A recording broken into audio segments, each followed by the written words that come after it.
యాదర exam social సోషలా మన స్వాతంత్రం ఎప్పుడొచ్చింది? ఇప్పుడు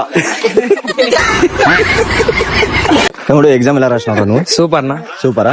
యాద ఎగ్జామ్ ఈ రోజు సోషల్ నా ఫస్ట్ ప్రపంచ యుద్ధం ఎప్పుడు జరిగింది? 1942 అంటావు. యాదర ఎగ్జామ్ ఈ రోజు సోషల్ సోషల్ స్వాతంత్రం ఎప్పుడు వచ్చింది మనకి? 1947.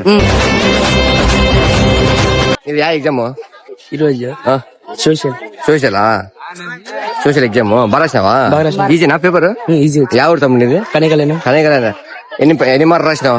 100 మార్క్స్ అటెంప్ట్ 100 మార్క్స్ అటెంప్ట్ చేశారా? కనగల టాపర్ నాకు తెలిసినంత వరకు. తమ్ముడు ఎగ్జామ్ యాద రోజు ఈరోజు సోషల్ సోషల్ ఎన్ని మార్క్స్ రాసే తమ్ముడు? 100 100 వస్తాయా? స్వాతంత్రం ఎప్పుడు వచ్చింది మనకి? మనకి తెలుగు తెలుదా? మనకి స్వాతంత్రం ఎప్పుడు వచ్చిందా? 1945 వచ్చిందా? 1945 చూసుకో ఇంకోసారి చెక్ చేసుకో. చూసుకో ఇంకోసారి. 1945 లో వచ్చింది. 47 కాదా? ఓ క్వశ్చన్ అర్థం చెప్తావా? మనకి స్వాతంత్రం ఎప్పుడు వచ్చింది? మేము అప్పుడు పుట్టలేదా? నేను అట్టిగా పోతలేను నన్ను వడగట్టి పాడగట్టి. అదే నీకు క్వశ్చన్ అర్థం చెప్తావా? 1 2 ఎప్పుడు జరిగిందా? ఎప్పుడు గుర్తుకుంటా చెప్పండి.